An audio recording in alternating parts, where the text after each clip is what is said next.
Hey everybody, this is Carl Gladstone. I'm here with another episode of Reverb. Today we are talking with Ann Hawthorne and some other folks who we will meet in a second about Kid City out in Los Angeles, and is a program of, Ann, help me out.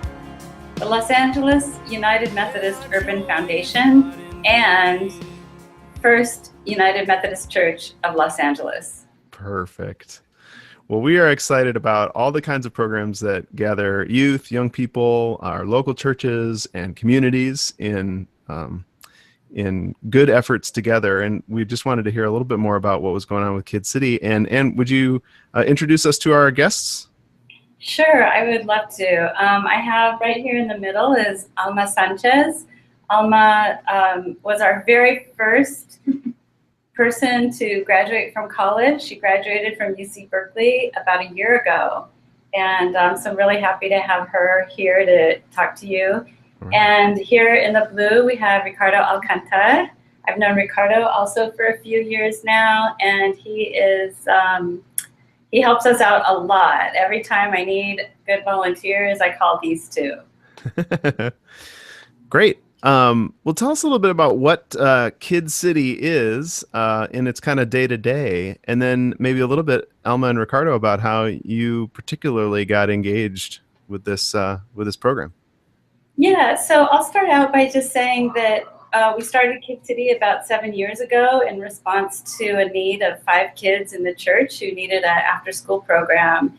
And it kind of, based on them and their friends and people who came in from the neighborhood, it kind of blossomed and grew. And what we found out was the real need was to help students get into college, to help first generation students from communities in and around downtown whose families had never been to college, to really help them with applications and access.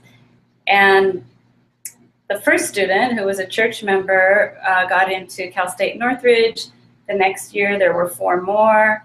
And here we are about 7 years later. We've got 200 students in college who are part of our program, and another 50 students here every week during the week. They're high school students.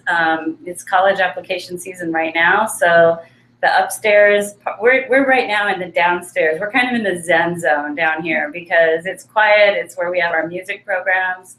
The upstairs is full of people getting mentoring, help with their applications, math tutoring, and so on. Yeah. Yeah, so that's sort of what we do every day. And we also realized that once people started getting into college, that they would need some support to figure out how to maneuver and negotiate and get through all the different obstacles that are often insurmountable for students. Everybody thinks of California as a higher education state, but actually we have, I was learning yesterday that we are, I think, 36th or 39th in the country in terms of high school graduations, and even worse on college graduation. So we really have a need here in California to get more serious and dynamic and great leaders. You know, what we do is we see these students when they're in high school, and we know that we can recognize that they're committed to their studies, that they're involved in their communities, and we just want to make sure that they have access to all the opportunities that other people have. Yeah. So, Alma, how did you first hear about this opportunity? So my brother is currently at UC Berkeley, and that's because Kid City helped him apply and get into Berkeley and get acquainted with the college application process. So I first heard about it through him, and I first became involved as a volunteer in the summer of 2013. And during that summer, I co-facilitated, along with other high school graduates, a peer mentoring class, which was assigned to demystify the higher education process to high school students who are mostly from, who are first in the family to go to college and from low-income backgrounds, and mostly from the South Central Los Angeles area, downtown, Chinatown area of LA. Did you say demystify? Yes, because I'm first generation as well, and there's a lot of things I did not know. No one in my family has gone to college. I'm the first one, and for me, applying to college was challenging just because I couldn't understand the information that was presented to me, and if it was presented to me in the first place. So I think a lot of first generation college students experienced something very similar. So Kid City was there to help them understand the terms of college application, financial aid forms, and along with my peers, we facilitated a workshop for 7 weeks in the summer. It sounds like you kind of became a translator, not necessarily of a written or spoken language, but of this kind of cultural language, yes? Yeah, something like Nice. that. And Ricardo, how did you first get connected with Kid City? I sort of came in as a clueless community college student because I didn't really know what I wanted to pursue in college. I just sort of joined because it was a, I guess, norm around my community with high school, my peers, everybody I went to high school with. They decided to go to different institutions. They went to Cal State universities here. They went to universities of California. They went out of state. So I just decided to join what I perceived to be the best community college in the area, which was Santa Monica College. It's about maybe 12 miles from downtown LA. When I first came here, I came for a community college meeting about, the discussion was that you didn't have to attend the community college for 2 years necessarily, if you can understand that. Some of the people that came were people that, one of my mentors, who also happens to be a previous SMC student, her name is Alma Catalan. She knew them, and they're about maybe 30 years old or so. And each one of them took more than 2 years. And that sort of inspired me to keep going because it sort of let me know that I don't have to complete it in 2 years. If for whatever reason, economic struggles, if my indifference or sort of not knowing what major I wanted to pursue or what career I wanted to pursue, that would not hold me back. It doesn't matter how much time it would take, but I would get there. And I sit before you 3 years later, sort of with an associate's in transfer from Santa Monica. Nice. It sounds like there's casting a vision here, along with demystifying. You're also casting a vision for this kind of ongoing pursuit, of higher education. Yeah, I just wanted to add that Ricardo is applying to transfer this fall. So he'll be enrolling in a 4-year institution within a year. Nice. Have you ever looked at Albion College in the middle of Michigan cornfield? I've never really considered out of state because I hear it's kind of pricey, but I'll take a look at it. Just giving a pitch for my my alma mater. Well, that's great. Anne, can you speak a little bit to how did this kind of thing become the happenings at this local church building? How did the church grab into this? I'm telling you, it started with the first 5 kids in our church who needed a place to go after school. They had after school programs in elementary and junior high, and they got to high school and they're like, what do we do after school? There's no after school program. So, with a couple dollars and a prayer, we started Kid City, and it was really them and their families who wanted us to provide academic enrichment. And,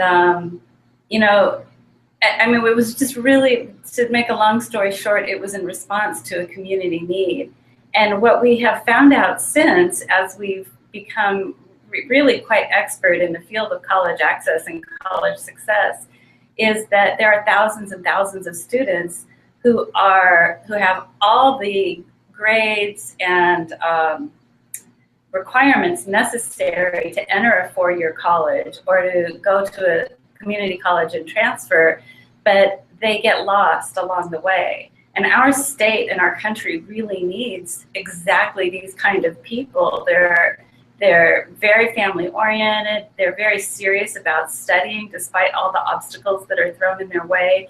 And we just feel as a church and as a community that's our responsibility to reach out and support these amazing young people who bring so much goodness and vitality into our lives.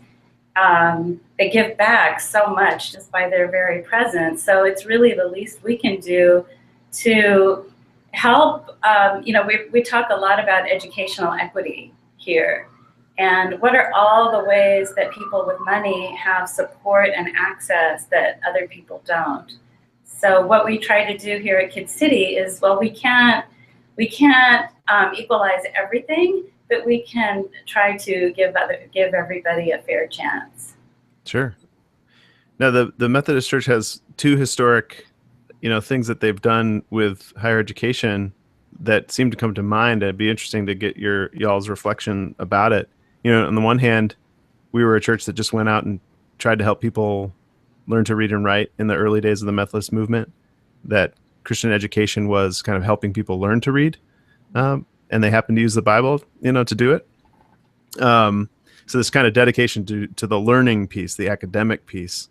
And this kind of second piece, which some in our circles might be more familiar with, this kind of idea of campus ministries, the Wesley Foundation on campus. Is Kid City, do people think of it like a campus ministry? Do they think of it like a kind of a local program or an education program or some kind of hybrid of both of those? We're kind of a weird hybrid, honestly. And it wasn't until literally last month I went to Nashville to the General Board of Higher Ed, and I started thinking, oh my God, this is what we're doing. Yeah. This is what we're doing. We're actually a campus ministry program with 200 students in colleges all over California and the country. So in the past, we've thought of ourselves as kind of more of a nonprofit with support with strong support of a local church. Mm-hmm. But we're really trying to determine who it is we are. And we're talking about some exciting possibilities, some dreams and vision that we have. And one is, I haven't told you guys yet, and this is really, we're in the dreaming. Oh, like exclusive. I like it. Yeah. What if we were to build some affordable housing for community college students? Yeah. Here in downtown LA. And what if we were to open up a little coffee shop? Ricardo's smiling. He might move in. Yeah. Yeah, because, community college students, it's, one of the huge obstacles is people tend to think, and this is tend to people with more wealthier people think, well, it's great, you can save money, you can live at home. Well, a lot of these students, they have to help support their families. So there are real costs involved with going to community college, and some of the kids do need to have an experience of living away from home. So I'm thinking, what if we were to build affordable housing for community college students and really construct kind of a campus center here in downtown LA, a spiritual center as well as a center of support and a community of care. Yeah. But that I do want to say, that's actually what except for the living part, that's what we have. That's how we see ourselves here, is we see ourselves a place where students can stop in anytime and get food and a hug and care, and then we'll ask them to clean up. Sure, share. Like my 2-year-old even helps clean up around the house. Yeah. Alan, Ricardo, was this all the time? I wonder, was this an introduction to church people for you guys, or did it give you any insights into church people? Those weird people that'll paint their basement and start a thing and invite you to dinner. Yeah, definitely. I personally grew up Catholic, so my idea of religion and church was very geography-wise, like within the community's Catholic Church and your parish. Yeah, mm-hmm. And I think Kid City definitely opened my eyes more to what churches can do, because I remember attending a immigration conference where the United Methodist Church was one of the collaborators of the conference, but there were other religious leaders there, and I also volunteered there. And it really opened my eyes to see how collaborative different religions can be, and all towards like the same, trying to solve the same issue of um, immigration and immigrants in the workforce and problems immigrants face within that area. So it's really nice to see, and yeah, I had never experienced something like that. That's good to hear. I think that if there's one thing that I keep hearing from young people, it's they wish that the church would be focused on something more than just its own functioning, you know. And when people can come together around this issue in the world that lots of people around the globe know about, whether it's clean water or immigration or anything like that, you start to tap into the kind of the shared concern of the whole world, and you can meet a lot of good people and make good partnerships, and I think that's really healthy for the church. I'm glad that's part of what you've experienced. I think also just I want to interject that there are real serious issues, as we all know, that our world is confronting right now. And imagine being a young person in high school or college and going into this world. And that's why I feel that it's so important for the church to be involved in this work and help guide people in this very, very fragile period of their lives when they're figuring out what to do and how to prepare and how to take care of their family and ensure their future. But also, how do we embrace them in a way that we have hope for the future? Because, we, the older generation, it's our responsibility to really pave the way. So from my point of view, this is the most important work that the church does. Yeah. Ricardo, did you gain some insight about church people? Did you both attend some churchy conferences like Alma talked about? Church. Well, Ricardo has been with me to a number of different churches because he helps go with me and talk, and the annual conference. So I don't know which one of those you want to talk about. I guess sort of speaking out with the churches, it's letting them be aware of what Kid City is, but also I get to see how this sort of spirituality goes beyond just like religion. It goes to like establishing a community around people around you. It goes beyond like race, sort of religion in a way, because there's no strict adherence to Methodism, right? I mean, I'm sort of agnostic, and I can still go to United Methodist Church and feel like I'm comfortable there. Yeah. It feels like a community establishment. So you head out, you're giving these sermons that are calling people into, again, calling them outside of themselves and seeing the good that can happen there. I mean, gosh, annual conference is one of the most Methodist things you ever will see in your whole life, you know? Yeah. And you've got this message that's kind of drawing more out of that body than just what they already do well, which is like committee work and, potlucks. Our annual conference is in Redlands every year, where it's about 100 and a zillion degrees of heat. And we're out at the Urban Foundation booth talking to people and trying not to pass out from heat stroke. But I think it's been really interesting for Ricardo. I took him to Holly Park United Methodist Church as a very traditional African-American congregation that just received us with beautiful open arms. Very spiritual. Very spiritual. Oh, yeah. There was something about it? Yeah, very. They were very welcoming, very receptive to what we had to say. Mm-hmm. Yeah, that sort of relates to what I said about going beyond race, right? Yeah. Absolutely. Then we also went to Wilshire United Methodist Church, which is a Korean congregation, and we have a lot of support from Centenary United Methodist Church in Little Tokyo, which is a traditional Japanese American. So here in LA, it's a very, very diverse United Methodist Church, and it's kind of fun, really, to take the students around to these different churches. And you start to see a little bit about how in the church we can really build these amazing communities around some kind of affinity, right? I mean, Alma, you've mentioned churches that are organized kind of around geography. And in some ways that can be that. But then you have these amazing cultural locations, these churches that speak boldly from the African American experience or the Korean American experience or first generation, Korean speaking congregations that up in our neck of the woods. That's what we have a lot of diversity that way.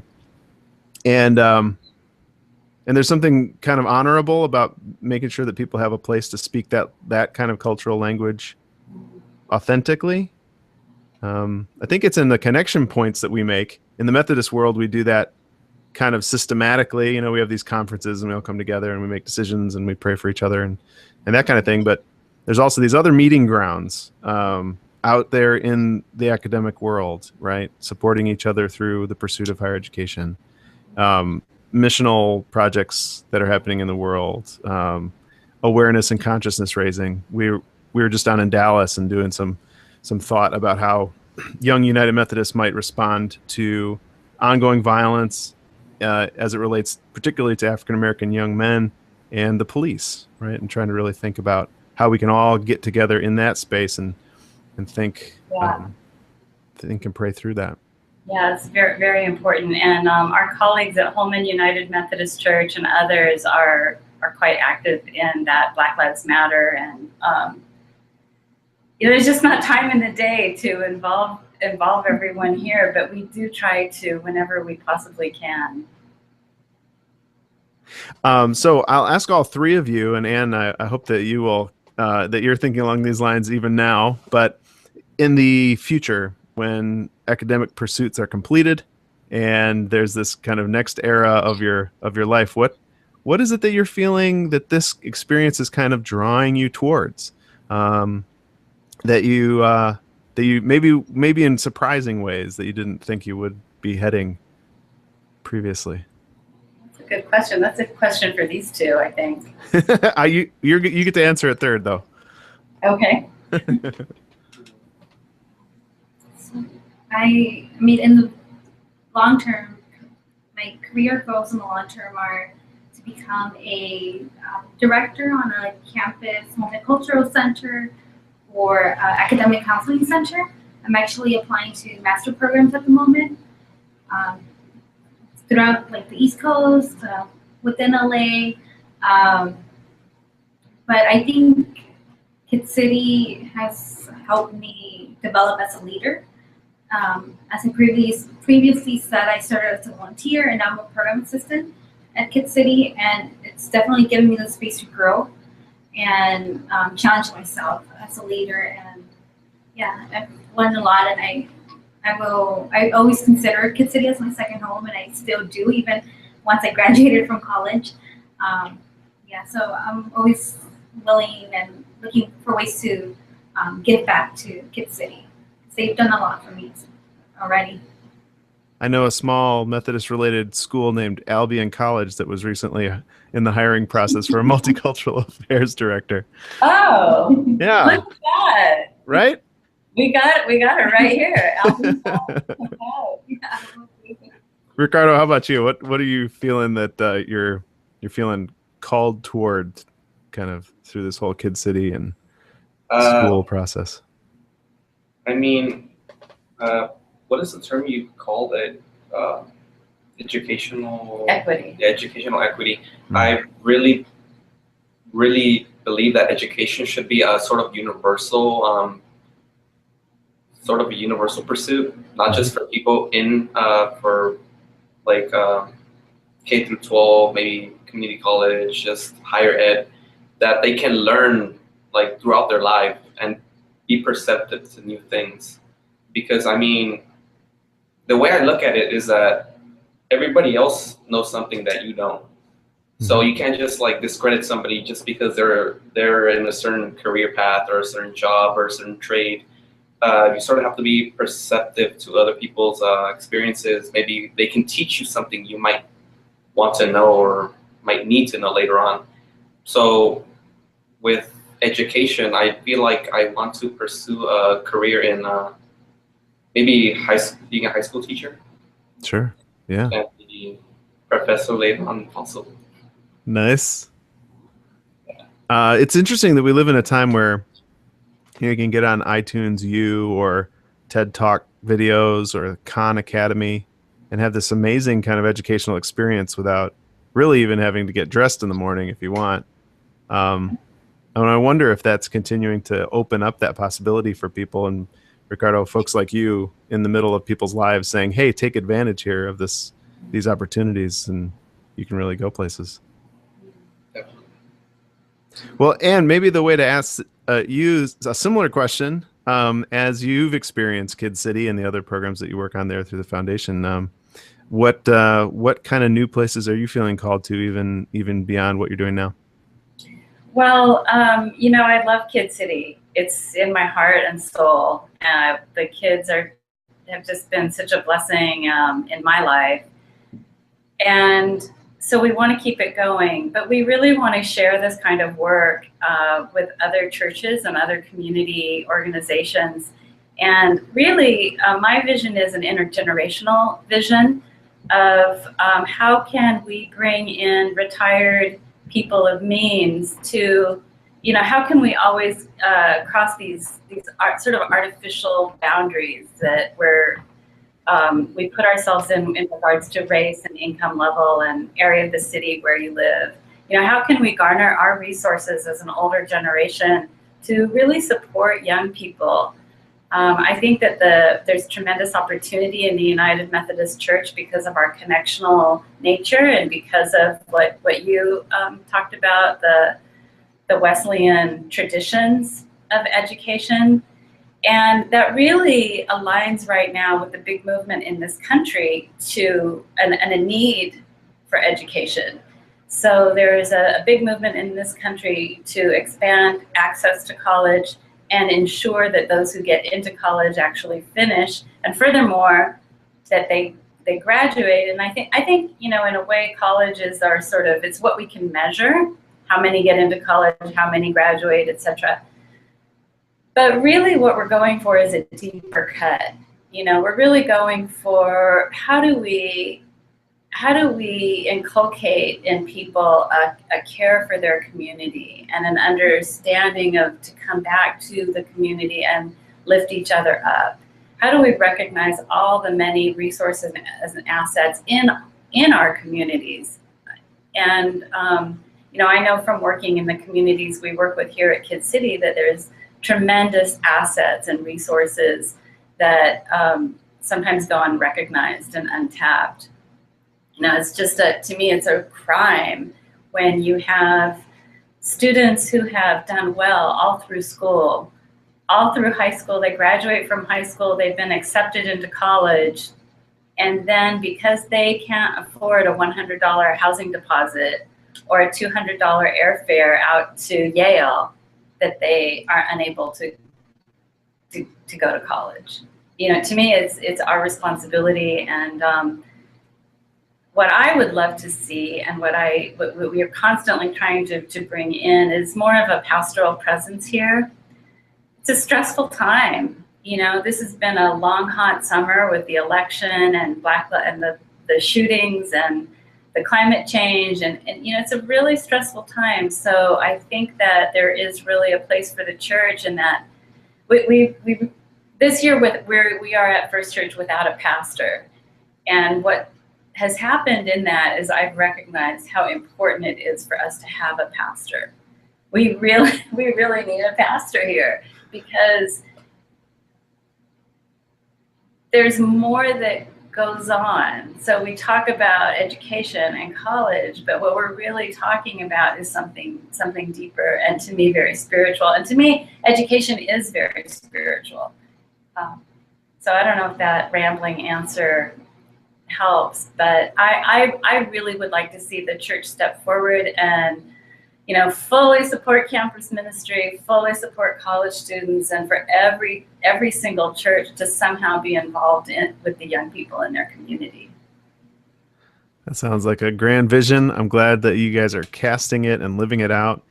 Before we let you go, we always like to try to get a couple of quick questions in just about kind of what life is like.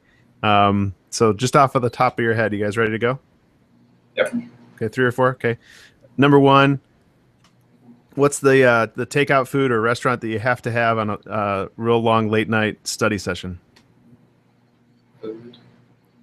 I really like Subway. It's Nice. yeah, You can go anywhere then.